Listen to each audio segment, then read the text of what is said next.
sure to get to it. So welcome to all of my wonderful panelists. How you guys all doing this morning? Hey. Good. I'm feeling great. How are you? Good. Not doing too bad myself. So I'm going to let you guys introduce yourselves. We do have Sara Dietschy joining us in a moment as well. So I did want to call that out and let you know she will be joining us. Matt, let's start with you. Oh, so I am Matt Frazer, and I work in business development for Panasonic, focused on the LUMIX products. Wonderful. Doug? That was a terrible intro, by the way. I appreciate it. Sorry about that. Oh, that was fine. Matt, we're bringing you back. The next release, we're bringing you back, and I'm going to give you 5 minutes. All right, thank you. Hey, I'm Doug. I'm one of the hosts on the B&H YouTube channel. We just put a video out today about the S5. I had a blast using it. It was kind of like a mini S1H, as I said in the video, and we'll get into it, but it was fun. And so, yeah, I'm looking forward to this. Gerald, how's it going, man? I'm okay. How are you? Not bad. I don't like intros. I don't know what to say. I have a YouTube channel, Gerald Undone, and I talk about cameras on it, and it gets real nerdy, and people seem to like it. I don't know. Thanks for having me on. Thank you for joining us. Sara, welcome. Sara, you got to follow up that wonderful intro by Gerald. Oh, okay. What's up, guys? I'm Sara Dietschy, Rhymes of Peachy. Thanks for having me. Like you guys were saying earlier, it's kind of like a mini S1H. I'm really excited. I released a video this morning about it. It's so fun. It reminds me of just a full frame GH5, and I love the GH5. So I'm excited to be here. Awesome. Well, we're excited to have you, Sara. So thank you for joining us. Matt, everybody wants to talk specs, right? That's always the first thing we get. Nobody wants to hear about the ergonomics or about what your experience was using it. People want to know numbers. So if you could just introduce us to this new camera and talk a little bit about the specs.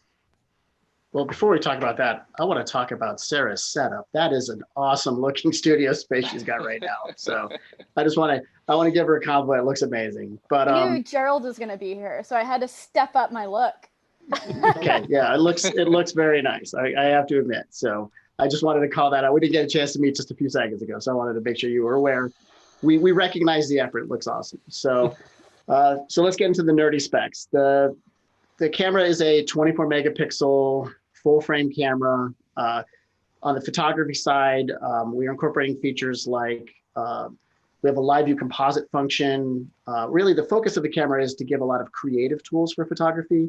So live view composition allows for really interesting work for like star trails, or if we're going to be doing light painting, or if you're going to try to do like urban landscapes with blurring car lights. It's an awesome feature for things like that.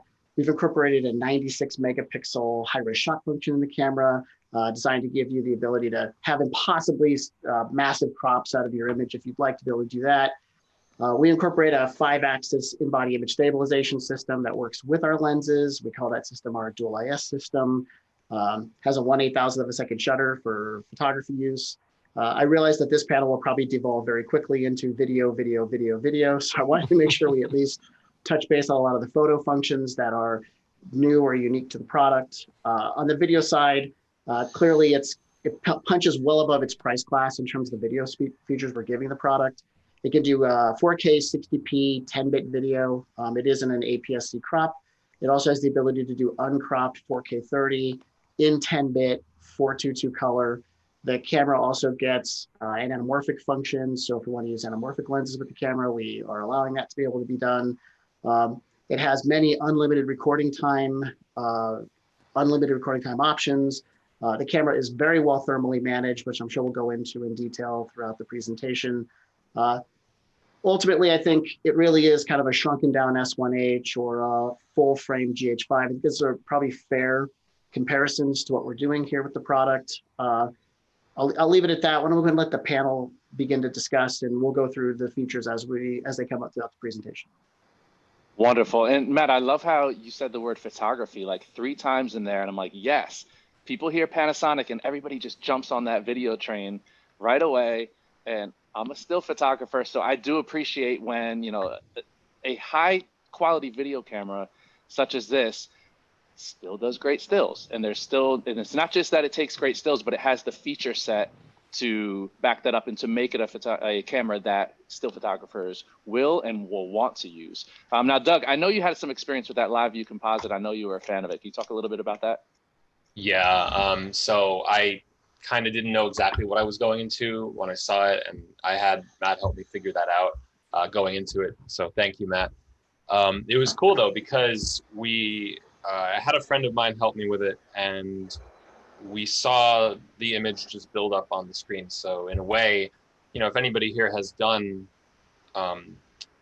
long exposures at nighttime, whether that be astrophotography or light painting, you'll know that even, you know, with enough experience, you can usually get a good estimate on how your image is going to look, and you'll get more experience with actually knowing how to paint that frame in. But seeing it fill out on the frame, on the live view, excuse me, in real time is really cool, because it's basically a what you see is what you get approach.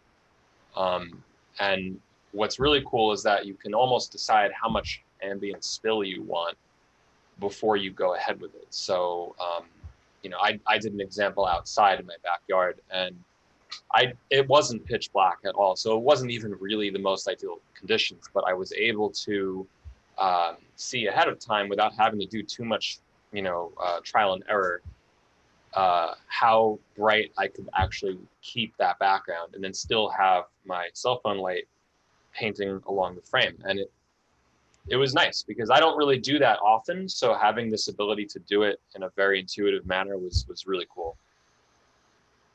Wonderful. Gerald, obviously you've had your hands on the camera. You got it sitting right there next to you. Can you talk a little bit about first impressions when you first got your hands on the camera, started playing around with it, maybe things you noticed, things that jumped out to you? Yeah, I mean, definitely.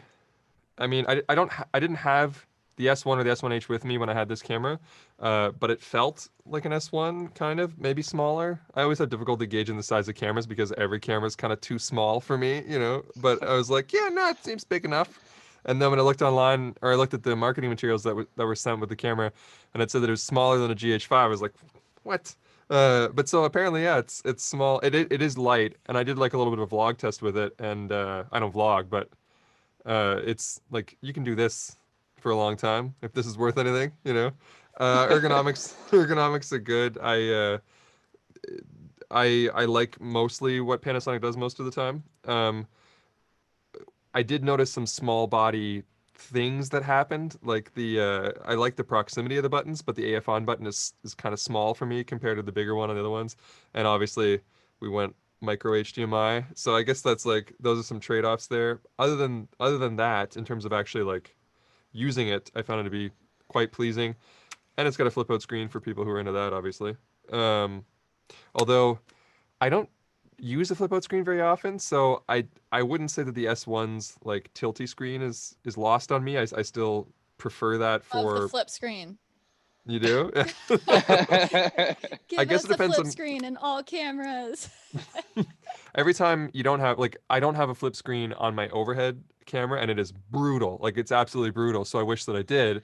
But whenever I'm just shooting like B-roll or whatever, I'm always behind the camera, and I always have the screen flipped up. And when it's off to the side, it's okay. But now if I'm using HDMI, it kind of like gets in the way. So I never know what I want. I guess in a perfect world, they would all be that S1H screen, but I mean, that camera is a monster, right? Like, so I don't know. I'm just rambling now, but well, no, it's always good to It's see. small. It's good.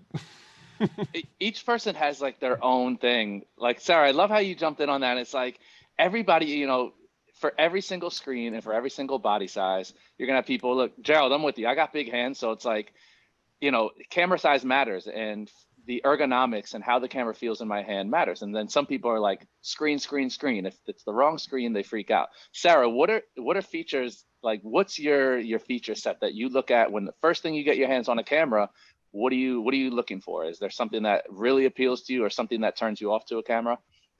Definitely looking video first, and then can it do the hybrid things where it's great at photo, it has enough megapixels. You know, I know people are nervous when a camera in 2020 comes out with 12 megapixels. Oh, can it do photos?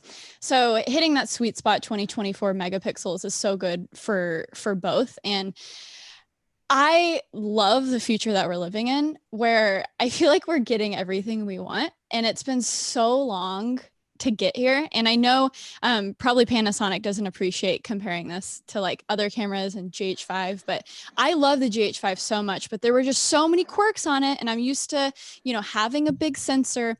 And so with this, I really felt like it was a full frame GH5, and all of the quirks were kind of addressed, and it kind of seems like a really good all-around camera. And it was very interesting how close it comes to the S1.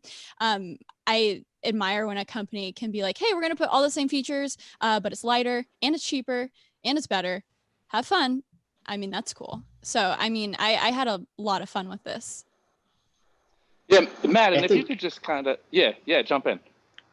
Well, I think if anybody gets a chance, I saw Gerald's video this morning. I wanted to make sure I was prepared for this. I wanted to know what I was walking into. So I got a chance to watch Gerald's video this morning. And Gerald points out that it's a little unusual for a camera to be released with this rich a feature set in comparison to a previous generation camera that's still current in the marketplace. Sarah's pointing out how it's refreshing to see a company that is willing to, I guess, eat their own young, so to speak, when it comes to releasing a new product. And the reality is with the S5, we were ultimately targeting a hybrid customer workflow.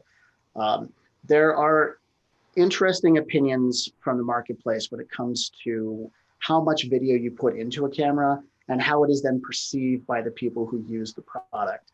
It's perceived that if you put a lot of video features into a camera body, people feel that they're paying extra for those video features that are in there, or that you're being less serious to the photo community when you do so. And so we wanted to send a very clear message with the S1 that this was a photo first camera. And so the S1 got very specific photo first features when it was launched.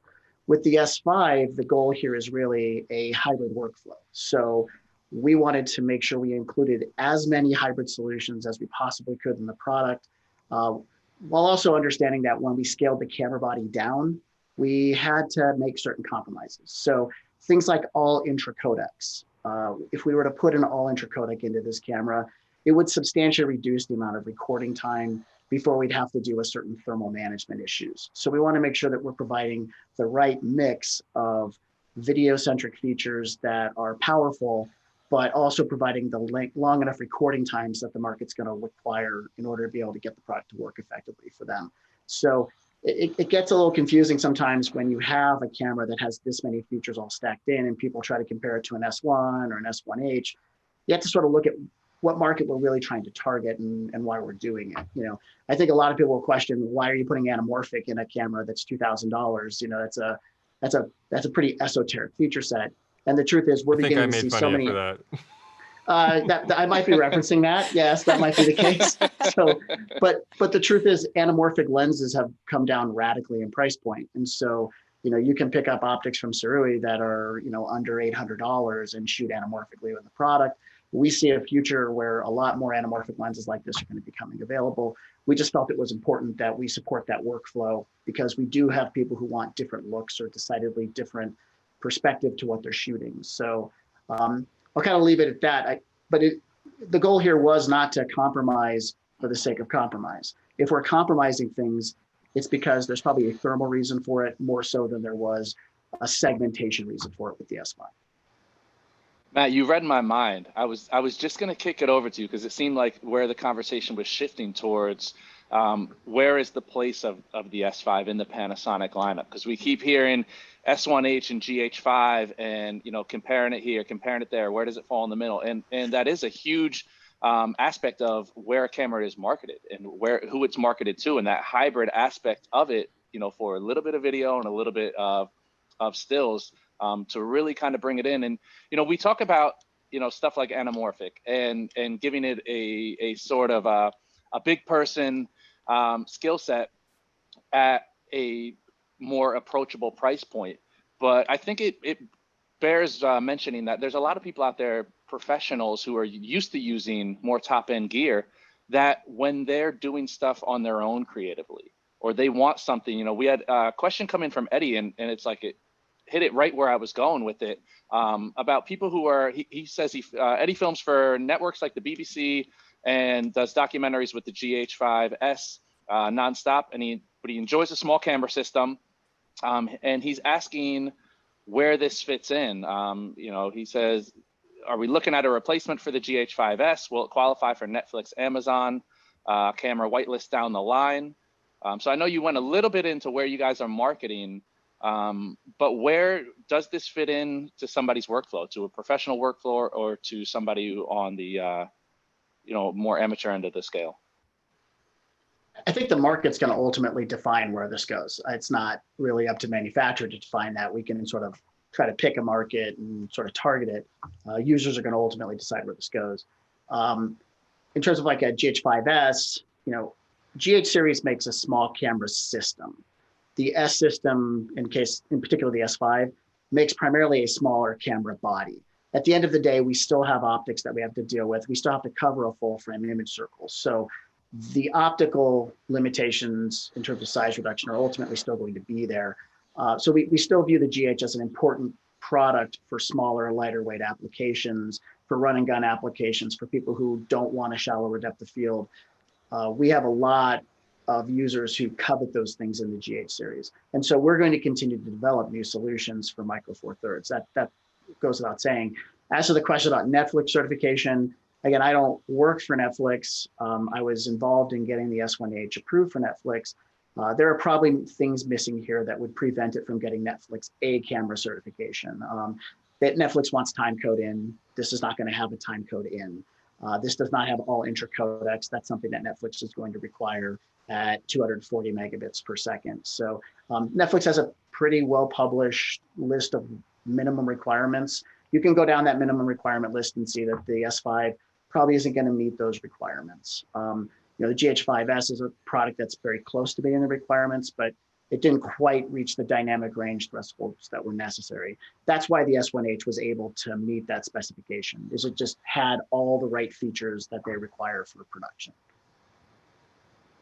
And Doug, I know you did some work with this for B&H. What's your experience? I know we talked about you with the live view composite, but overall experience, I want to hear about what you felt when you used the camera.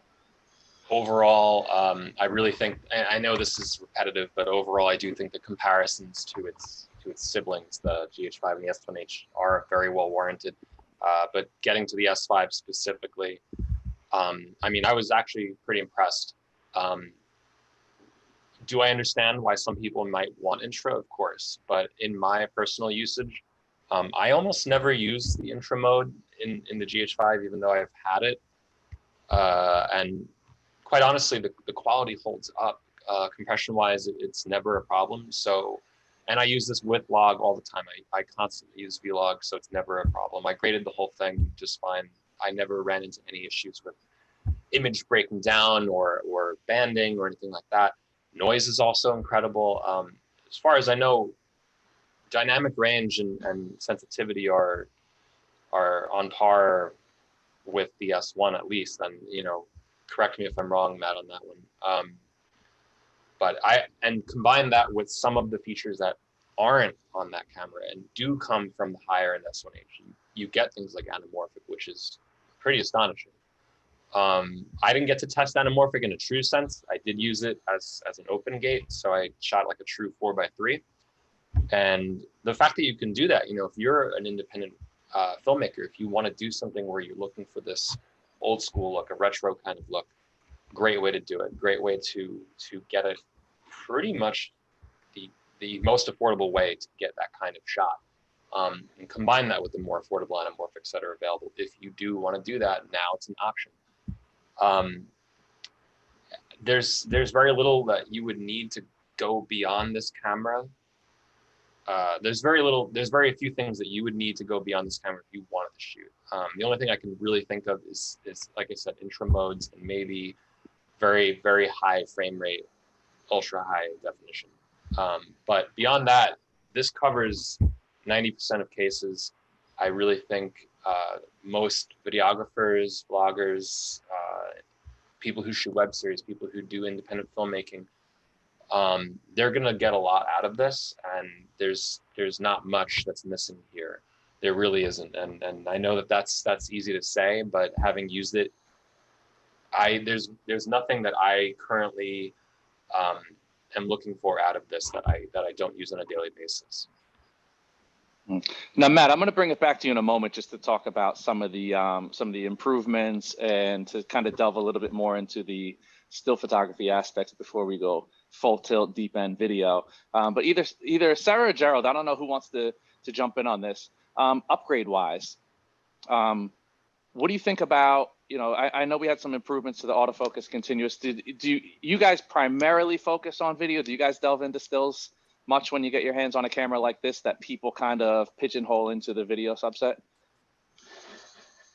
I mean, I know for me, for social media, thumbnails, I take pictures a lot, but very rarely are they going beyond Instagram or Twitter or, yeah, I guess, when I post a 4K video, I post the high res pics, but that's about it. So I love a good stills camera, but really it's like video first for me and then photo. But I will say and again, I'm sorry, I always bring it back to the GH5 just because I think we all know and love that camera. I just never even dared to shoot stills on that camera for some reason. And when, this camera is full frame, all of a sudden it's almost like more inviting to shoot pictures. And I guess when it comes to full frame and having that shallow depth of field, having that bokeh, that really comes through and makes pictures, it just elevates the pictures. When it sounds so like amateur, but when you have more bokeh, people go, ooh, professional camera. And I think we're so used to the, our smartphones that don't really do optical bokeh, but we're very used to the computer generated bokeh. So every now and then when I just go ham with a camera and start shooting nice portraits, I'm like, oh, okay, I remember why we use real cameras. Look at this. This is great. So yeah, the few pictures that I did shoot on it, I mean, they were great. Gerald, you do a lot of stills? Not so much like recently, and I don't know if that's related to like pandemic stuff or if it's just kind of I've been immersed in the cameras that have been coming out, which have been drawing video focus. Like even the Canon cameras, which are exceptional still cameras, it's been a video conversation about how they overheat and everything else, right? So I feel like I've just been in that world. But the years prior, like it was stills transitioning into video. I guess it just transitioned harder. As far as I used the camera for stills quite a bit to test it out. I liked the S1 a lot as a still camera. I mentioned in my video, I do have some issues with the mechanism of how it autofocuses, but I never found the S1 to be that problematic for autofocus for photography. I just find it weird to look at when it's doing it, but then you look at your photos and they're fine. I would say the S5 is actually a better stills photography camera than the S1, which is funny. And if anything, it should help counter the point that Matt made, because he's right. I get comments, I'm sure we all do, that about it sounded really Canadian there, about the how if you make a camera and you talk about, or I don't make a camera, but if I talk about a camera and I talk about video features first, then you'll see some comments that are like, all these cameras are just video cameras these days. It's nonsense. And the S5 proves that not only can you make a camera that like I said, I would argue is a better stills camera. Maybe once the firmware rolls out to the S1, it'll be about the same. But it's the same sensor, as far as I can tell, to talk about what Doug mentioned. So the images look identical to me. You got a lot of the same features. It autofocuses better probably for stills than the S1 does, again, until they roll out the firmware. So it's a better stills camera and a better video camera, and it's cheaper. So to anybody who says, well, the video, to respond to what Matt said, you're loading video features up and I'm paying for it. Nah, get out of here. That's nonsense. You can do both. You can do either. There are sometimes you can't. If you buy a cinema camera, for instance, can't really take photos with that. So to answer your question, that's the only the wall for me, is that when I use cinema cameras, I get annoyed that I can't do some BTS photos and stuff with them. So I do like having the ability, but it's not a huge factor. But I do appreciate when a camera is good at it. And the Panasonic cameras lately, all of them really, even the S1H, which is like totally a video camera, takes excellent stills, better than I would say the majority of cameras that came like previous to it, and have only really been matched or beaten recently, and that's saying a lot, you know. Does that answer? What was the question? Well, I think it's because we've had like video is so much more interesting right now because there's kind of an assumption that, okay, all these cameras are going to shoot pretty good photos and they're going to do autofocus pretty well. And it's good. Like we're good. And I think video is where we're seeing a lot of the innovation in these small camera bodies. True. So it's just way more interesting to talk about. I mean, yeah. I feel attacked right now. As a still photographer, I'm so attacked I'm so sorry. I'm sorry. But Doug, I have a question for you because when we have these conversations about photography and to the topic of whether or not it's stagnated a little bit, I feel like the only real conversation people want to have about photo cameras is how fast the burst rate is on the product, and that seems to be like the only real distinguishing feature that people think about anymore. I think there just is a lack of creative photo features in the photographic side of the business, especially on the full frame side. And you have so much computational photography happening in smartphone that people want to see some of those functions in their photo camera. And we are beginning to add a lot of that computational photography, sexiness is what I'll call it, in this product with things like high-res shot, with things like live view composite, even like 6K photo mode and 4K photo mode, which we've done for a number of years now, but it provides you with the ability to add, stack your images in the camera and create an infinite depth of field image on macro shots, or post-focusing functionality. Those things, it just seems like there's been a lack of ingenuity when it comes to looking for ways to take computational photography and bring it into a full frame camera.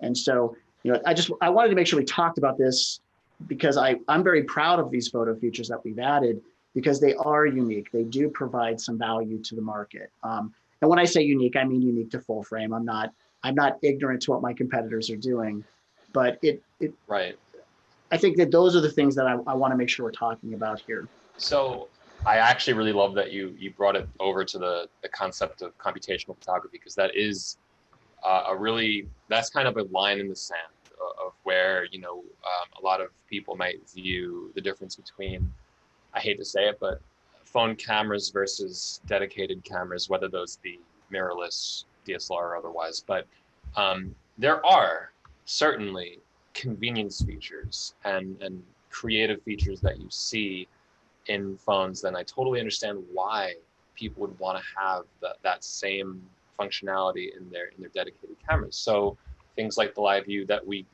hit upon that, and that is probably the coolest thing. But I actually really glad we're talking about it, because the situation we're all in right now, this quarantine situation, it's actually really opened up the door on what you can do with the cameras you have at home. Because now, for me at least, I have to rely on my GH5, and it would be this if it existed a few months ago.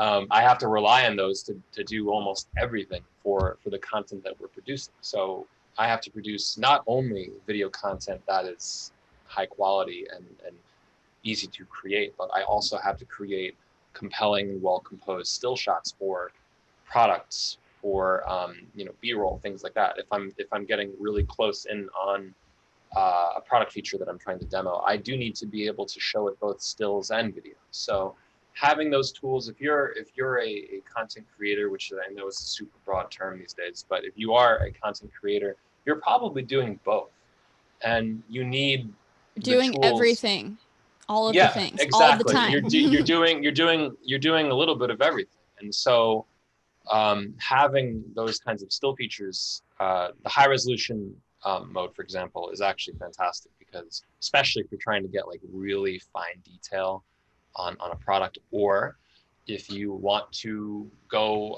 sightseeing, you want to have these really super detailed vistas. I love that, and I love that it's kind of an ingenious use of a stabilizer to do this.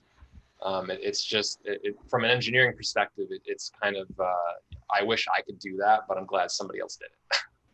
So there's that end of it, and the fact that a lot of, at least on Panasonic's end, a lot of these features, because I know they're very common these days, but a lot of these features are also available in RAW formats. And I think we had spoken about that, because I was actually surprised that the high-res modes and the live view modes were available as RAW files, which is really cool, because you don't feel like you're sacrificing the RAW flexibility to get that smartphone-esque creativity and functionality. It's like you're no longer making that compromise, which is something that I always worried about. It is really cool to lean on those features sometimes, I won't lie. So to have those features in this camera to do those photos is really cool. Now, one thing I didn't actually get to test that I really wish I did, because I think everybody should do this, is the HLG photo. I think everything should be high dynamic range, personally.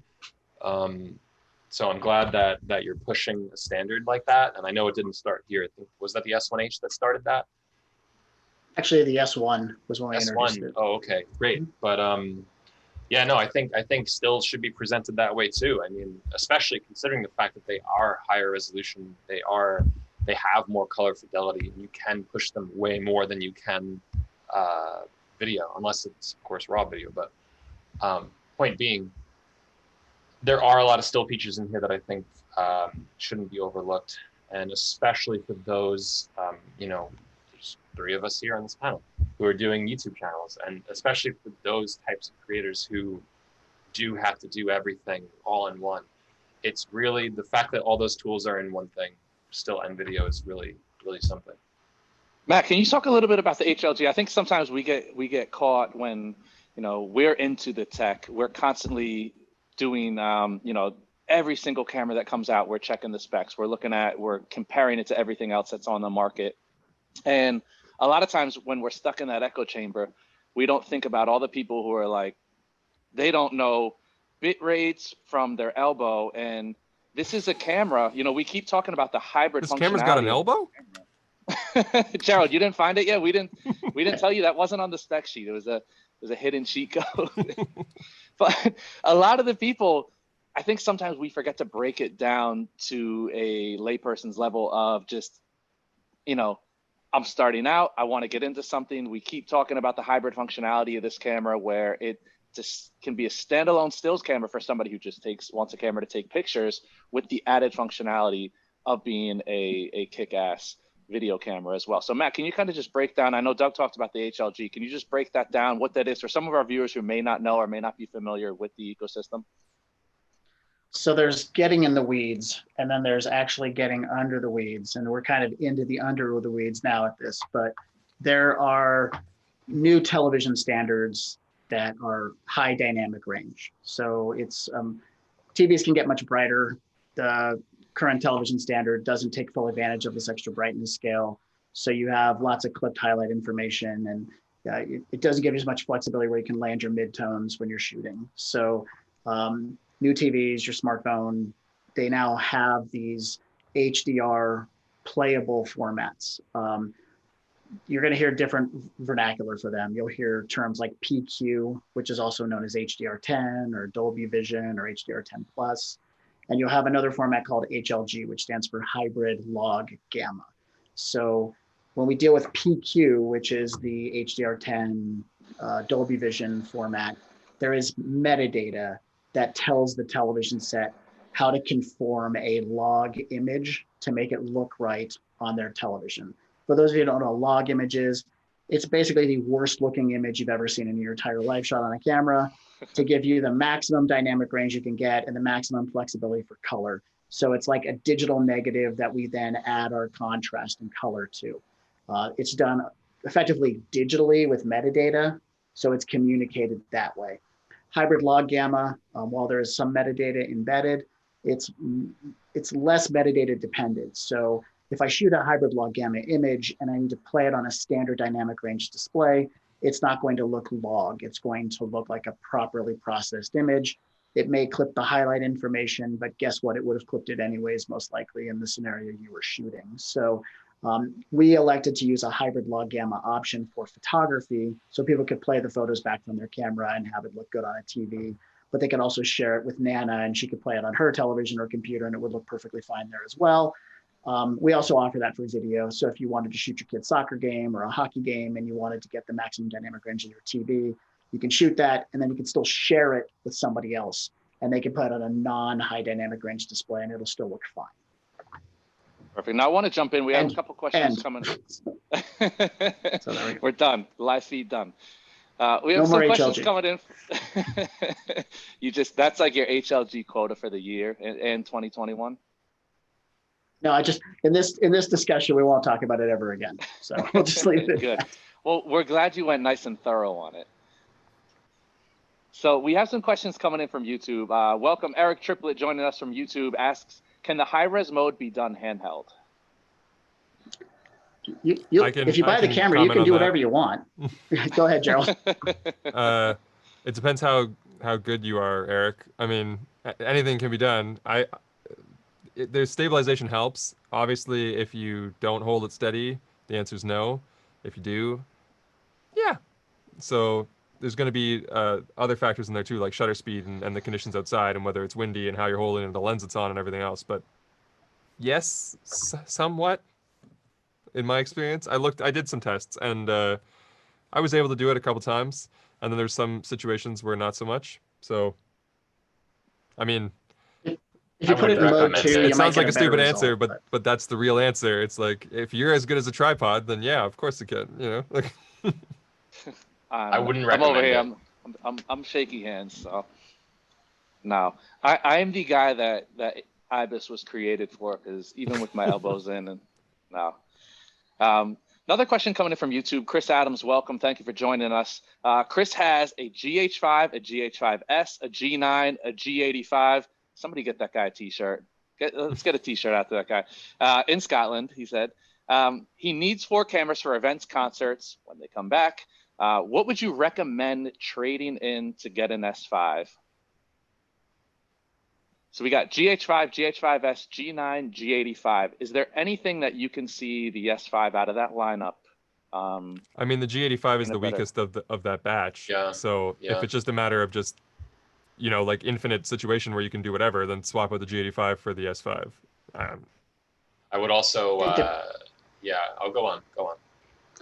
I think the question is, what are you trying to accomplish with the S5 that you're not currently able to accomplish with the cacophony of G-series cameras that you already have? If this is about getting better low light sensitivity, or if this is about getting shallower depth of field, you know, the G85 is probably the weakest link in that mix.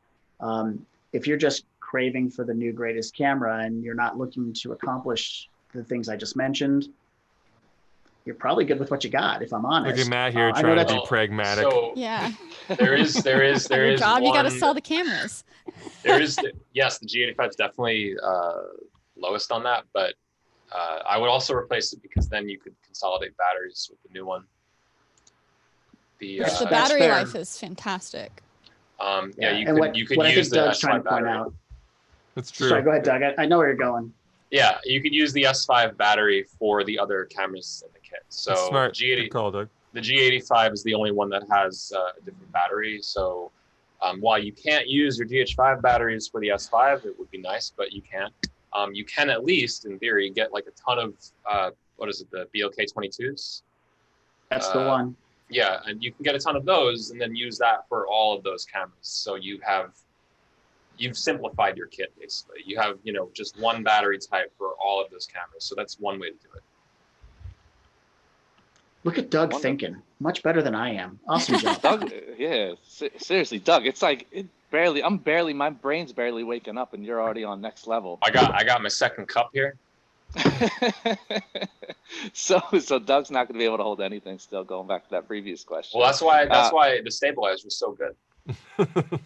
5-axis, right? You said 5-axis? And that's one of the things. It's like, we kind of overthink everything, bringing it back to the whole aspect of, for anything to really be groundbreaking for a lot of us, it's like you'd have to, the camera would have to be able to take you to the moon. But for a lot of people, you look at in-body stabilization is not something that's standard. It's not a standard feature across all cameras. Full frame, when you're looking at full frame, there's a lot of people who don't move over to mirrorless just for the fact that they want to be stuck on a DSLR because they have a full frame DSLR and they don't have the full range of full frame mirrorless cameras. So you look at a lot of these features that we kind of glaze over as just like, no, yeah, been there, done that. To a lot of users, they are very important features. So when you have something that's a full frame camera with internal stabilization, stacked on to everything else we have. I just want to point that out that, they kind of get lost in the mix, but there are a lot of people who look at just these, what we consider minimal features that are really, really important. I want to bring it back to YouTube question. Randall Maxey, thank you for joining us from YouTube. Randall is a content creator looking for an all-around camera, and he's asking about the webcam capabilities of the S5. That is a terrific question. Thank you for asking. I almost felt like it was a plant. Being that we're all here, like on webcams. Yeah. So the camera will work with the LUMIX Tether app in the beta. So it will have the ability to be connected, and you can window out through the LUMIX Tether app and send it out through OBS. We've already publicly stated that we are working on a solution that will make the cameras behave like a traditional USB web camera, where you just launch an application on your computer, plug it in, and then it'll just be recognized as a USB webcam. While we haven't officially confirmed that this camera will get that capability, it is going into the G100, it's going into the G9, the GH5, the GH5S, the S1, the S1H, and the S1R. It's probably a reasonable assumption that this will probably get it as well or be compatible with that software. I just think it's an oversight by my company that we haven't officially made that statement. Now, Matt, when you're talking about upgrades, I know this always comes out whenever, and I see in the questions that are coming in, firmware, everybody wants to talk firmware updates. And I know it's a slippery slope, excuse me, for talking about things that may not even be on the horizon. Is there anything in the way of firmware updates that you guys are looking at that, like you said, hey, we know you guys want this, and we are working on getting it into a firmware update, or anything that you can, and that's a wide swath of surface area there to cover. But any features or anything that you see? So Gerald already mentioned that we have firmware we announced today with this camera for the S1H and the S1 and the S1R. They're going to get the autofocus of the S5. That's already in the works. We'll have it out by the end of the year. While I can't promise anything or tip my hand as to what we are planning to do, I would ask that you look at our history and our reputation when it comes to firmware, and the fact that we don't historically abandon existing camera platforms by not updating the product. So if you can read between the lines of what I'm trying to say there, for the people who have noticed the massive amount of feature improvements that the S5 has gotten, and perhaps they've made investment in a camera that didn't get these same features, look at our reputation and look at our history. There's a reasonable chance that if we can do it, we'll probably do it. But I can't promise anything until we make a formal announcement. That was so diplomatically done and beautiful. You're perfect. That's exactly, because I think a lot of people think that like Matt Frazer is sitting on a gold mine of secret firmware updates, and a lot of times it's like people want to ask it, but there might be stuff that's not even on the horizon, so we bring it up. But beautifully done, Matt, for the people out there that were wondering about firmware updates. Now, McD57 is joining us from YouTube and is asking if the IBIS affects other variables like the autofocusing system. I didn't notice any issues with it. And one thing, not that it's autofocus related, but one thing I did notice was that there was a mode for panning compatibility, which I know the common knowledge is that usually, especially if you're on a tripod and you're trying to execute a pan with the stabilizer, you'll sometimes get this kind of catch up that it does in trying to counteract the pan that you're doing. And the usual advice is to just turn the stabilizer off. I didn't use this mode, but if it works as well as it's named, if it's a panning compatible stabilizer mode, that would certainly simplify things for people who want to stay on the tripod, still have camera moves, but also maybe counteract some slight wobble or instability So I don't know if the other people here had a chance to use that mode. I didn't use it personally. I did notice it was there, so that would probably be a very good addition for some people. Autofocus wise, I've never noticed any interaction between the two. Yeah, I didn't either. Yeah, I need to make a more in-depth video, but in the video I posted this morning, I was on a fast electric bike with the extra IS on, like that boost IS mode, and autofocus, and I was putting it on my face and then back of my bike, and it was pretty as bumpy as it could get. So I think if you want to see that, that's a good example of it. It stayed on my face, it focused on the bike. So I didn't see any correlation between the two. I think the question is, are you asking, is it due to the amount of processing power that we're trying to autofocus while stabilizing, and you could run into a lack of processing power? That wouldn't be the case. These are really independent processes and they don't really interact with each other. If the question is, by the stabilizer working, does it hinder the autofocus system? Technically, it should help it because this is a contrast-based autofocus system. If there's less shaking, we're going to have more contrast naturally. So the stabilization, if anything, should help to improve the autofocus, not hurt the autofocus. I was actually going to add something like that because it would be less motion blur, so you'd have a sharper image overall. And if anybody can tell, I'm a little analytical, so that's why I do stuff like, well, is it because of the processing or is it because of the contrast? You're in good company. Yeah, and I balance you guys out because I'm like, I'm the village idiot over here of the crew. You guys are like, that's why I got you guys on. That's why I got sand dunes. I'm just chilling out in the desert here. Ground Floor Video, thank you for joining us from YouTube. Ground Floor Video asks if the S5 will support their DMW XLR1 mic hot shoe. It does. Never heard of it. Never heard of it. What is that? Sorry, Doug, go ahead. I went for the No, I cheap mean, joke. I didn't use it, but I did attach it because I do know that it's compatible and it did show up on the device. We didn't shoot audio with the S5, so that's why I didn't use it in real world testing, but it does work. It is fully compatible. And I believe there's something new with the channel modes, if I'm not mistaken, or if I recall correctly, but I didn't actually put it to use. It does work though. Now going back to the IBIS for a minute, we had a question also coming from YouTube. Is there a digital IBIS crop in 4K, and if so, what's the crop factor? Would you like a digital IBIS crop in 4K? That's the real question, because we do have an electronic crop in conjunction with the optical system. It's entirely up to you as to whether or not you want to use it or not. We don't quote what the crop ratio is for that. I would say that if you're at full frame, it's probably the equivalent of maybe a 1:1 crop, maybe just slightly more. It's not a significant amount of crop.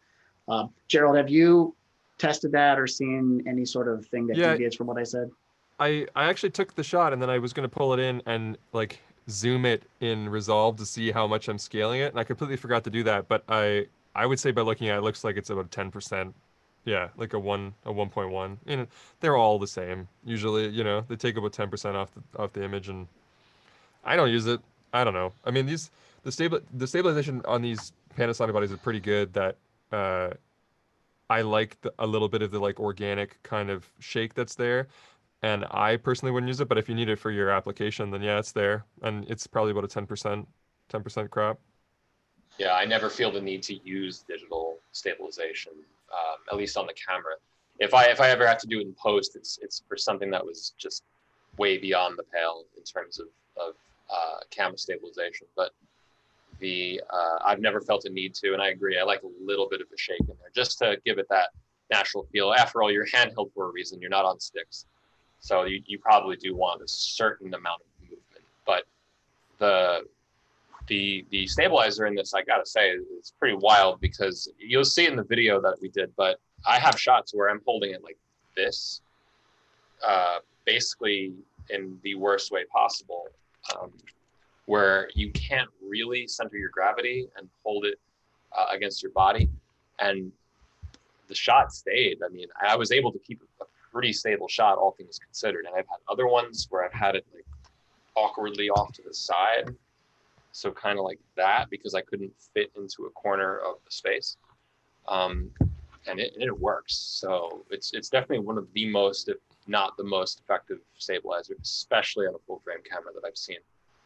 If I can be a little contradictory there, because I have been saying that it's better than the S1 or whatever, for most regards, I do not think that the stabilization on this one is as good as the bigger S series cameras. I'm not saying it's bad, and I would say that it's better than a lot of other competition. But in terms of inside the Panasonic family, for the most part, I was saying you can get this camera for most purposes. If for whatever reason you need the most stable possible image you can get handheld, that might warrant the extra money, or buy a gimbal. But I mean, but it might warrant the extra money for the other S series cameras, because I did find it to be a little bit shakier. As somebody who's personally been kind of wowed by, over 100 mil focal lengths on the S1 and S1H with the stable, and that was like dual. I did mention this in my video too. This lens isn't stabilized, so you can't really go and compare just body only with this lens versus like a dual IS situation, and dual IS will make a difference on this body as well.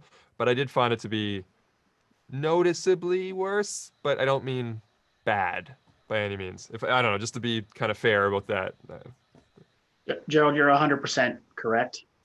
We had to use a different gyro sensor in this camera because of the more compact size. So you end up with a little less precision in the gyro. Sure. And so what you're experiencing is a byproduct of what we had to do to bring the camera size down. So for those people who don't understand why we did a bigger body in an S1H, it was only for the better stabilization. It was no other reason, but I'm joking, obviously. There's a lot of reasons for it. But one of the benefits was we can actually produce better stabilization in a bigger body. Now, Matt, I kind of want to talk about it because we're getting ready to wrap it up soon. And we talk about the smaller size. And when I think smaller size, I think on a camera like this, thermal management. And that's a big thing now with the increased demands that we're putting on these cameras, with the processing power that we're packing into these cameras. Thermal management has jumped to the forefront of things that people look at. Can you talk a little bit about the thermal management of this camera? Well, to be honest with you, I think it catches us by surprise that these questions come up, because as a manufacturer, we give you an operating range of temperatures. We rate the camera for the US from 32 degrees to 104 degrees. Gerald, for you, that's from 0 to 40 degrees. So the reality is that this is the operating range we give you. So if we tell you the camera can record for 30 minutes, it should record for 30 minutes in that operating range. There shouldn't be any asterisks. There should be no caveats. It should just do it. We certify the camera. We actually have an organization called IEC that runs testing on the camera and verifies its safety at those temperatures. So when you see our camera, it's pretty simple. If we tell you it's going to record 30 minutes, it's going to do that at that range of temperatures. Now, that doesn't mean you can put it in the sun under direct UV light at 104 degrees and not expect that UV is going to contribute to causing the camera to have to overheat. These are measured in the shade or in a kiln, effectively, when they're tested. So it has to be in the shade. But it catches us by surprise because we've never had a reputation for overheating our cameras ever. We've never done anything other than deliver what we promise.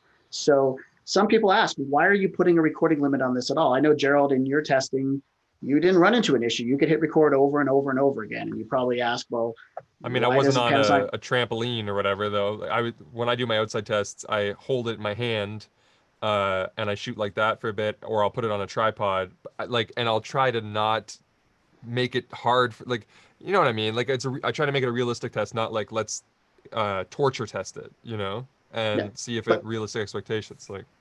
Yeah, but realistic depends on region also, right? So True. somebody who lives in Arizona, somebody who lives in Arizona or Florida is going to have a different reality than somebody who lives where you do, or the guy you're talking about who put it on a trampoline today to test its thermals in order to absorb enough energy. Wasn't that Jordan? So I think he's even cooler most of the time, most of the year. He's cooler than me. Well, let's be clear. He's never cooler than Gerald Undone, but he might have a lower temperature. He has a lower operating temperature than Gerald Undone. So the point I'm making is that there's no caveat here. This is why we do it. If you ask, well, in my region, I can hit record forever and I don't need this. Why do you give us a 30-minute limit? It's because we promised 104 degrees. Yeah. That's what our standard is. And to speak to that too, for the regional thing, with regard to, oh, I just completely had a brain melt there. What did you say last? I'm gonna go lay down. We promise 104 degrees. Yeah, that's great. The 30-minute limit thing is fantastic. That I mean, it's not that it's a limit, but that I like that it's kind of like that you deliver on the promises, because on the previous cameras, like you said, especially when we're in this overheat gate world right now with cameras, but it was never even a thought with GH5, even with the S1, S1H. I never really starting doing overheating tests, and I like that Jordan put it on a trampoline, because that's almost like the meme for the overheating test these days.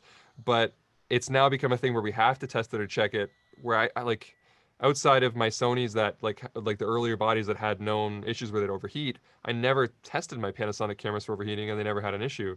So I guess because this one would be thermally limited in certain conditions, I like that it's like you can get 30 minutes and then it lives up to it, because I think one of the issues, not to drop a lot of like brand names here, whatever, has been the predictability of things and the reliability of things. And so even though it's limited, knowing what the limits are allows you to work around that versus being surprised, which I think is the worst thing.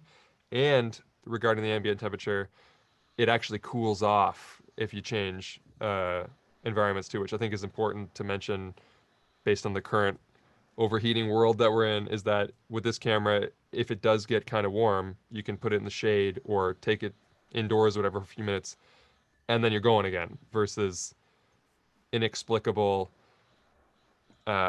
overheating situations on some of the competition. So those are all positive things that I'm happy about, you know, and I like the guarantee, if you will. I think it's a good thing. For if you're putting money on a camera and you want to be able to use it in a high stress situation, you do not want to be worried about, is it at 17 minutes it's going to turn off, you know? So I don't know what I'm just giving my approval on that. I don't know.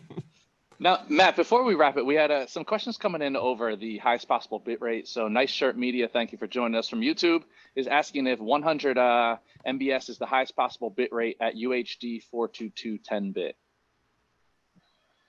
Yeah, so with the S5, that's where we're going to peak out.